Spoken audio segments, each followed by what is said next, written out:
आतंकवादी को आतंकवादी बोलते तो भाई को मीठी लग गई, क्यों बोला? पाकिस्तान में 3 अटैक हुए और सेम इंडिया में भी अटैक हुए, अफगानिस्तान भी बीच में बोलता है, तो ये कई मोदी साहब भी जो है वो अपनी गवर्नमेंट के लिए अच्छा कर रहे हैं, उनके होते हुए मेरे ख्याल में ये पहला अटैक हुआ है। यार हर चीज के अंदर इंडिया की साजिश आप लेके आ गए, तो इंडिया की साजिश कहाँ से आ गई? समझ रहे हो? समझ रहे हो आप?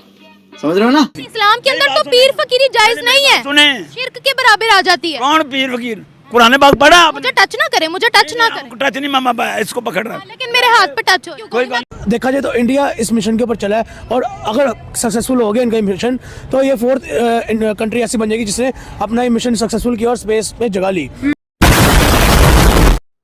आई एम सॉरी बाबू। पहले आतंकवादी का जब इनसे नाम पूछा तो भाई ने बताया नाथुराम गोडसे। कहाँ से था वो आतंकवादी? था नाथुराम।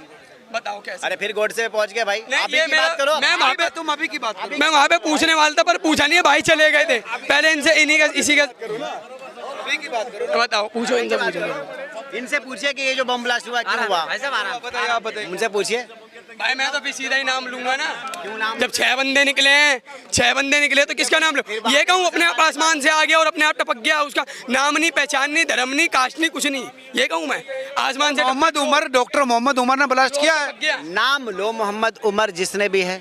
ये जो आप बोलते हो कि मुसलमान से संबंधित है, ठीक है, इस्लाम वाला है, मुसलमान वाला है, ये धर्म वाला है, ठीक है, धर्म वाला है, तो आप इस तरीके से बोलते हो, ये बोलने का मतलब नहीं होता।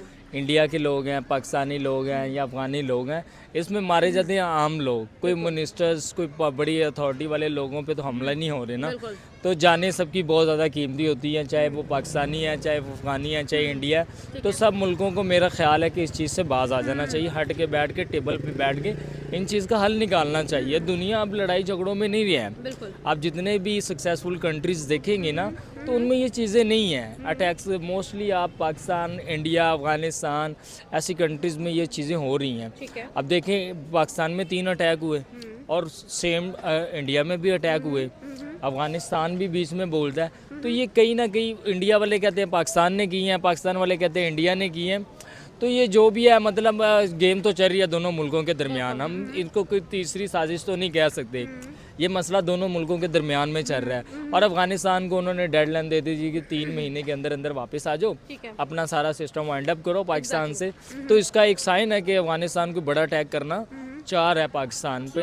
पाकिस्तान के अंदर जो श्रीलंकन प्लेयर आए हुए हैं वो पाकिस्तान के अंदर भी डर गए, वो कह रहे हैं हमें यहाँ पे खतरा है, हम यहाँ से जा रहे हैं। 2009 में जैसे श्रीलंकन टीम के ऊपर अटैक हुआ था, अभी वो कह रहे हैं इस्लामाबाद में जो धमाका हुआ ना, सुनोगा आपने, उस वजह से वो डर गए, वो यहाँ से भाग रहे हैं। अभी क्या समझते हैं पाकिस्तान में दोबारा क्रिकेट बैन होने की तरफ जा रही है? हम खुद ही अपने मुल्क को कमजोर, हमारे हुकूमत सारे ये बैठे हुए खाना पीना मौज करना। इंडिया के अंदर ऐसा तो इंडिया में IPL होता है, कितना खर्चा होता है, पैसे सारे पाकिस्तान में बैंड। हमारे यहाँ तो मेरे पास थोड़े पैसे होंगे, मैं यहाँ नहीं रखूंगा, जाके बाहर भेज दूंगा। क्यों? कि मुझे सिक्योरिटी नहीं है, कोई वो नहीं है। हुकूमत कोई चाहे बैंड लगा रही है, जो चाहे टैक्स लगा रही है, जो चाहे, कोई नहीं है। इंडिया के अंदर से एक मत IPL हुआ था, उसने करेंसी बाहर लेके गया था, उसको बोला आइंदा से IPL करना भी मत, अपनी सारी करेंसी इंडिया में रख, अपने बैंकों में रख, थोड़ा कमाओ, खुल के कमाओ, लेकिन करेंसी उधर ही रखो। नेबर कंट्री ने काफ़ी ग्रो कर लिया है। इन नेबर कंट्रीज में एक नाम है चाइना का और एक नाम है इंडिया का।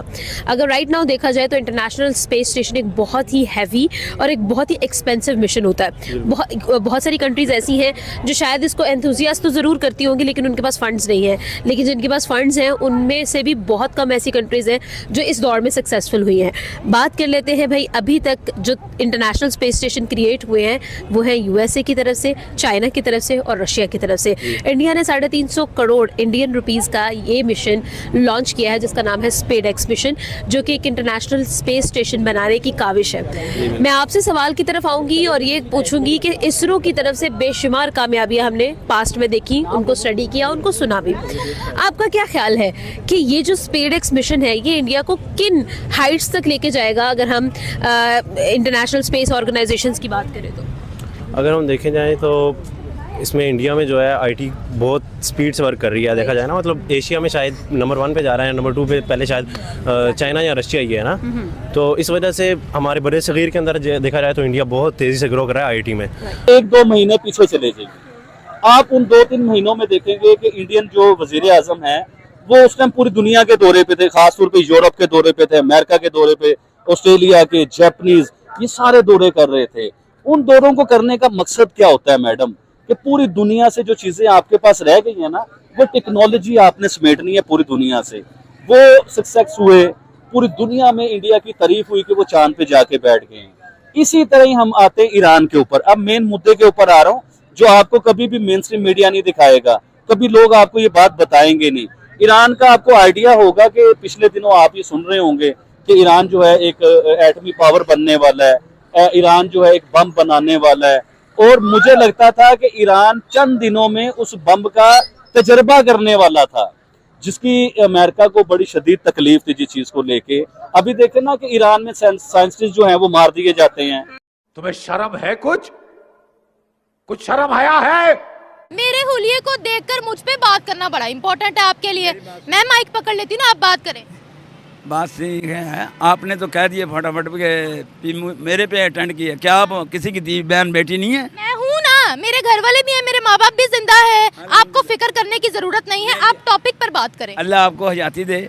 टॉपिक की बात ये है जी, देखें भी आप ये मेरी बहन ही समझें हैं, अल्लाह इनको हया वाली चादर अता फरमाए, और दूसरी जितनी भी मेरे पाकिस्तान में भी आंखों की हया अता फरमाए। इस टॉपिक को बंद करके जाली पीरों फकीरों पर आए, बताएं। देखें जी, ये तो मुझे टॉपिक ले रही है कि ना, मैं फिर ये बात कर रहा हूँ कि अल्लाह ताला हमारी बेटियों बहनों को हया वाली चादर अता फरमाए, क्योंकि मेरे आका तो आलम सल्लल्लाहु बात सुन ले, पहले करने दें, पहले आप बोल लें। भाई मेरी बात सुने, मेरा औरतों पे टॉपिक नहीं है, मेरा जाली पीरों फकीरों पर है। आप एक झंडा लेकर घूम रहे हैं कि आपने बात ही औरतों पे करनी है। मेरा टॉपिक जाली पीरों फकीरों पर है। हिम्मत कैसे हुई तेरी मुंह खोलने